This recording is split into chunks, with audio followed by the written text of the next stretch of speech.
بسم اللہ الرحمن الرحیم۔ پاکستان کو مملکت خدادات کہا جاتا ہے، یعنی اللہ تعالیٰ کی دی ہوئی ایک نعمت مملکت اللہ کی مدد سے یہ بنا ہے، اور کلمے کی بنیاد کے اوپر بھی کہ پاکستان کا مطلب کیا، لا الہ الا اللہ۔ پھر سب سے زیادہ کریڈٹ دیا جاتا ہے محمد علی جناح صاحب کو، اور کچھ دوسرے قائدین بھی ہیں جس کی طرف اشارے کیے جاتے ہیں کہ انہوں نے تحریک پاکستان میں بہت بڑا کردار ادا کیا، پاکستان بنانے میں ان کا بہت بڑا کردار ہے۔ ابھی تک کچھ لوگ زندہ بھی ہیں، پرانے لوگ۔ تو اس طرح ہر ایک اپنے آپ کو اس میں جو ہے وہ شامل سمجھتا ہے اور کریڈٹ لینے کی کوشش کرتا ہے، لیکن ایک عالم دین جو اس امت کا ان کے خاص قسم کے گروہ کے، اس کی تقریر سن کے تو میں حیرت میں پڑ گیا کہ ایسے نظریات رکھنے والے لوگ بھی موجود ہیں۔ انہوں نے چیلنج کے ساتھ کہا کہ پاکستان کو مملکت خدادات مت کہو، یہ مملکت ذوالجناح ہے۔ تو حیرانگی ہوئی کہ یہ کیا کہہ رہا ہے۔ پھر اس نے تشریح کی کہ اصل مسئلہ یہ ہوا تھا کہ محمد علی جناح صاحب کی جو والدہ ہیں ان کی اولاد نہیں ہو رہی تھی، تو انہوں نے پھر منت مانی کہ یہ جو ذوالجناح کے جلوس نکلتے ہیں 10 محرم کو، میں خاص قسم کی نظر و نیاز پیش کروں گی ذوالجناح کے لیے، اور وہاں آ کے انہوں نے اس کو چوما اور برکت کے لیے ہاتھ لگایا، اور پھر دعا مانگی کہ ذوالجناح کے وسیلے سے میرے ہاں بیٹا پیدا ہو۔ تو وہ صاحب کہتے ہیں کہ تب محمد علی جناح صاحب پیدا ہوئے تھے، اور ظاہری بات ہے محمد علی جناح صاحب پیدا نہ ہوتے تو پاکستان نہ بنتا، تو اگر ان کی والدہ ذوالجناح کی منت نہ مانتی تو محمد علی جناح پیدا نہ ہوتے، تو یہ پھر پاکستان کس کی دین ہے؟ تو یہ مملکت ذوالجناح ہے۔ تو خیر اس وقت میرے ذہن میں یہ ایک فوراً خیال آیا کہ ذوالجناح بھی آخر ظاہری بات ہے زندہ رہی جب تک وہ گھاس کھاتی رہی، تو اگر گھاس نہ کھاتی تو ذوالجناح بھی مر جاتی، یا دانے وہ جو چنے یا اس کی جو خوراک ہوتی ہے، اگر وہ ذوالجناح وہ گھوڑا وہ نہ کھاتا تو گھوڑے نے تو مر جانا تھا۔ تو اصل تو پھر یہ پاکستان بنانے میں یہ گھاس کا زیادہ کردار ہے، یعنی مملکت گھاس کہا جائے، گھاس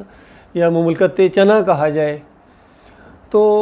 غور کیجئے کس قسم کے لوگ ہیں جو سوشل میڈیا کے اوپر اس طرح کی باتیں کرتے ہیں اور کوئی نوٹس نہیں لیتا ان کا۔ مزے کی بات، ہمارے یہ جو خواجہ آصف صاحب ہیں اسمبلی میں کبھی کبھی بڑی جرأت مندانہ بات کر دیتے ہیں۔ ان کا اپنا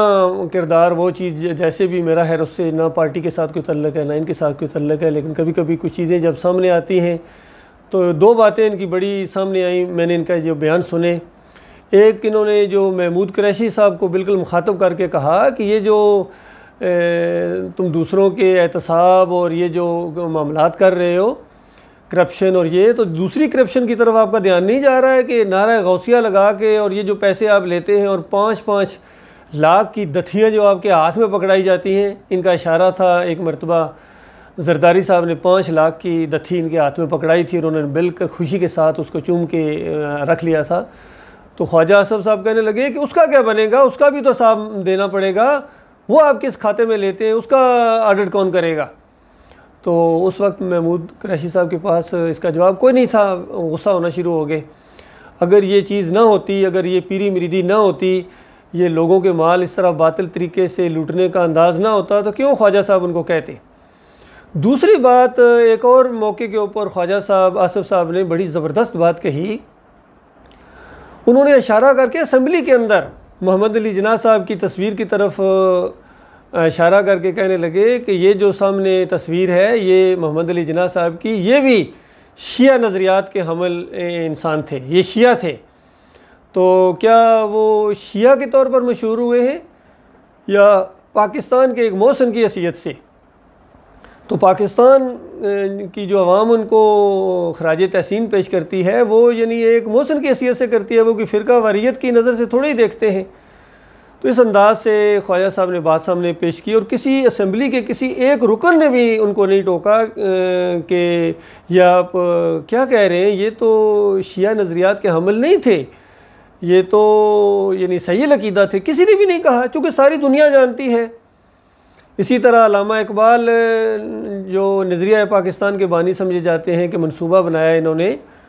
ان کے نظریات بھی بالکل شیعت ان کے اندر پائی جاتی ہے۔ ان کے اشعار دیکھیں، جہاں توحید کے شاعر ہیں وہاں شعر موجود ہیں، وہاں دوسرے شعر بھی موجود ہیں۔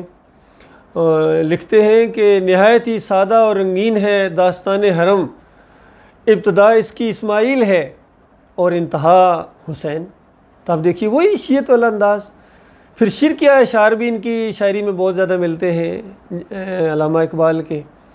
کہتے ہیں قوت قلب و جگر گردد نبی، از خدا محبوب تر گردد نبی، کہ قلب و جگر کی قوت اس وقت نبی بن جاتا ہے جب یہ اللہ سے زیادہ محبوب ہو جائے، اللہ سے زیادہ جب پیارا ہو جائے نبی، تو پھر اس وقت انسان کے اندر وہ جوش پیدا ہوتا ہے۔ تو آپ غور کیجئے کس طرح قرآن کا انکار۔ اللہ فرمائے والذین آمنوا اشد الحب للہ،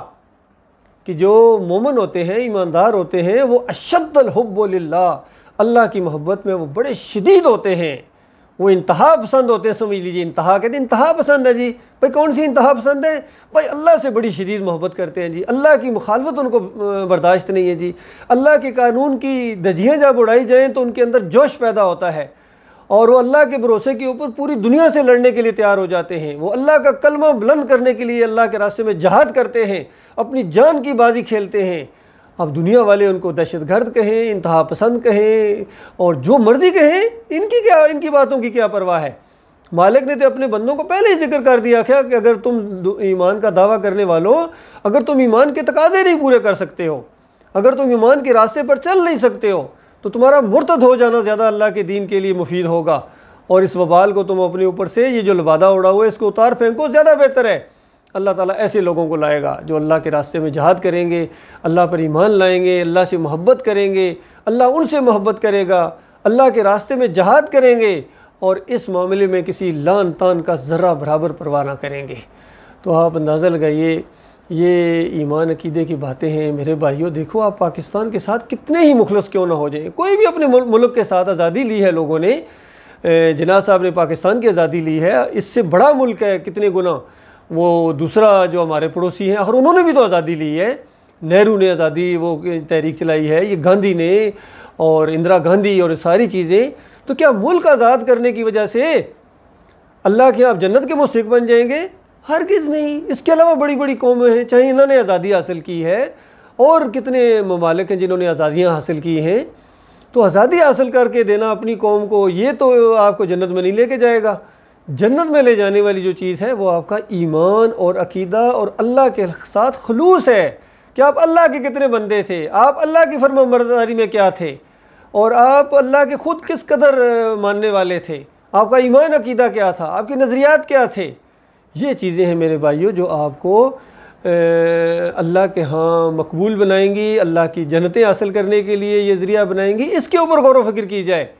ورنہ اگر اسی طریقے سے آپ کی زندگیاں گزر گئیں قبر پرستی کے اندر، مزار پرستی کے اندر، اسی طرح پھولوں کی چادریں چڑھاتے رہے، اسی طرح گاڈ آف آنر پیش کرتے رہے ان مردوں کو، اللہ تو کہتا ہے اموات غیر احیاء، یہ مردے ہیں، ان کے اندر زندگی کی رمق تک باقی نہیں ہے،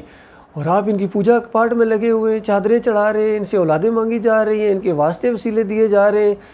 تو یہ قبر پرستی نہیں تو اور کیا ہے؟ وہ جو کسی نے کہا نا کہ بتوں سے تجھ کو امیدیں، اللہ سے نا امیدی، اور مجھے بتا تو صحیح اور کافری کیا ہے، اور کافری کیا ہے، اور کس طرح بندہ کافر ہوتا ہے۔ سینگ نکلتے ہیں کوئی جب اللہ کے علاوہ کسی اور کو پکارو گے، اللہ کے علاوہ کسی اور کے سامنے جھکو گے، اللہ کے علاوہ کسی اور کی نظر و نیاز کرو گے، تو پھر اس کے بعد تم تو دین اسلام سے خارج ہو۔ اب دیکھیے جس طریقے سے ایک ماحول بنا ہوا ہے، خاص کر افغانستان کا، یہ طالبان کے ذریعے کتنا بڑا ایک معاملہ آیا ہے۔ تو دیکھیے ان کا جو ایک سٹرکچر ہے، ان کا جو ایک سسٹم ہے، وہ جمہوریت کے اوپر لات مار رہے ہیں، اور پھر ان کے اندر دیکھیے کس انداز سے کتنی چیزیں انہوں نے ختم کر دی ہیں، کتنی چیزیں ہیں۔ اب تھوڑی سی اور اگر ان کے اوپر محنت کی جائے تو ان کے عقائد کے اندر جو کوئی خرابیاں اگر وہ بھی دور کر دی جائیں، کیونکہ ان کا بھی ایک خاص مکتبہ فکر سے تعلق ہے، یہ دیوبندیت مکتبہ فکر سے وہ تعلق رکھتے ہیں، ان کے مشاہیر، ان کے اکابرین دیوبندیت کے وہ نظریات رکھتے ہیں، تو دیوبندیت کے اندر تو شرک موجود ہے۔ اب اگر پاکستان کی جو قیادت ہے ان کے اندر اگر احساس پیدا ہو جائے تو خود آگے بڑھو، ایمان عقیدہ بالکل درست کرنے کے ساتھ تم آگے بڑھو اور خلافت کا نظام تم آگے پیش کرو۔ اللہ تعالیٰ نے قیادت آپ کے ہاتھ میں رکھی ہے، آپ کی عقائد بالکل مومنانہ ہوں، ذرہ برابر آپ کے اندر شرک نہیں ہونا چاہیے، مسلک پرستی نہیں ہونی چاہیے، کسی مسلک اور فرقے کا پٹا آپ کی گردن کے اندر نہیں ہونا چاہیے۔ یہ نمونہ آپ پیش کریں، انشاءاللہ طالبان بھی آپ کے ساتھ ملیں گے اور دوسرے اسلامی ممالک بھی آپ کے ساتھ ملیں گے، اور پھر جو دوسری قومیں ہیں، چائنا ہو گیا، روس ہو گیا، یہ سارے لوگ بھی آپ کو جب دیکھیں گے ایک عملی طور پر، جس طرح ایک بڑی اچھی بات ان کے سامنے آئی کہ اب چائنا انویسٹمنٹ کرنا چاہ رہا ہے افغانستان کے اندر، تو اربوں کی وہ انویسٹمنٹ کرے گا، لیکن جتنی ڈیلنگ ہوگی وہ کسی قسم کا سود اس کے اندر نہیں ہوگا۔ تو یہ پہلی دفعہ دنیا کے سامنے ایک چیز آئے گی، حالانکہ چائنا جس ملک کے ساتھ بھی کوئی کاروباری ڈیل کرتا ہے یا قرضے دیتا ہے تو اس میں سود شامل ہوتا ہے، یہ پہلی مرتبہ ایسے ہوگا کہ سود کا ایک شائبہ تک اس کے اندر نہیں ہوگا، تو یہ چیز دنیا والوں کے سامنے آئے گی۔ تو اسی طرح میرے بھائیوں، آپ بھی اگر یہ معاملہ کریں، سود سے توبہ کر لیں، سود نہ لیں نہ دیں، بس بات ختم جی۔ ہمارے رب کا حکم ہے، تمہارے رب کا حکم ہے، لوگوں کو اس طریقے سے بتایا جائے کہ پہلے ہمیں ہوش نہیں تھا، اب ہمیں ہوش آیا ہے، جب بھی احساس پیدا ہو جائے تو ہم اس سے توبہ کرتے ہیں۔ تو جہاں اس چیز سے توبہ کریں وہاں شرک سے بھی توبہ کریں، اپنی مثال پیش کریں سب کے سامنے، طالبان کو بھی احساس دلائیں کہ تمہارے عقیدے کے اندر یہ تھوڑی بہت خرابی ہے، کتنے شرک سے تم نے جان چھڑا لی ہے، تمہارا پورا ایک سٹرکچر صحابہ کرام کی طرح ہے، وہ خلافت کا سا انداز ہے تمہارے اندر، لیکن اگر شرک کے اندر تمہاری بھی موت آ گئی تو یاد رکھنا، نہ تمہیں داڑیاں جہنم سے بچائیں گی، نہ تمہارے ٹخنے ننگے، اور نہ تمہارا یہ مجاہدانہ انداز، یہ سب کچھ اللہ تعالیٰ منہ کے اوپر دے مارے گا۔ بالکل کھول کے ان کے سامنے ہم پیش کریں۔ تو خاص کر میں پرائم منسٹر صاحب سے، عمران خان صاحب سے، جنرل باجوہ صاحب سے، اور جتنے بھی ہمارے لوگ ہیں جو جہاں تک یہ میری آواز پہنچے اس کو اہمیت دیں۔ اس کے اوپر میں نے 2 کتابیں بھی لکھی ہیں، اور اس معاملے میں مزید آپ کی رہنمائی کی جا سکتی ہے کہ ہم اس جھنڈے کو، علم کو بلند کریں، اس قیادت کے جھنڈے کو اب ہم اٹھائیں گے۔ یہ قیادت کا جھنڈا کسی اور کے پاس نہیں جا سکتا ہے، نہ یہ ترکی کے پاس جا سکتا ہے، نہ یہ طالبان کے پاس جا سکتا ہے، بلکہ ہم پاکستانی مسلمانوں کے پاس یہ قیادت آئے گی انشاءاللہ، کیونکہ توحید کی دعوت، خالص ایمان کی، اگرچہ تعداد ہماری کم ہے لیکن ہمارے عقیدے بالکل مومنانہ ہیں اور قرآن کے مطابق ہیں، اور بالکل پوری طرح ہم صلاحیت رکھتے ہیں امت مسلموں کی ہم قیادت کریں، ان کی رہنمائی کریں، ان کو اکٹھا کریں، ان کو ایک پلیٹ فارم کے اوپر اکٹھا کریں انشاءاللہ ایمان خالص کی بنیاد کے اوپر، اور پھر پوری دنیا کے سامنے وہ نقشہ پیش آئے کہ بالکل کہ اسلامی فلاحی ریاست، مدینہ کی ریاست کیسے ہوتی ہے۔ اللہ تعالیٰ اس کی توفیق عطا فرمائے۔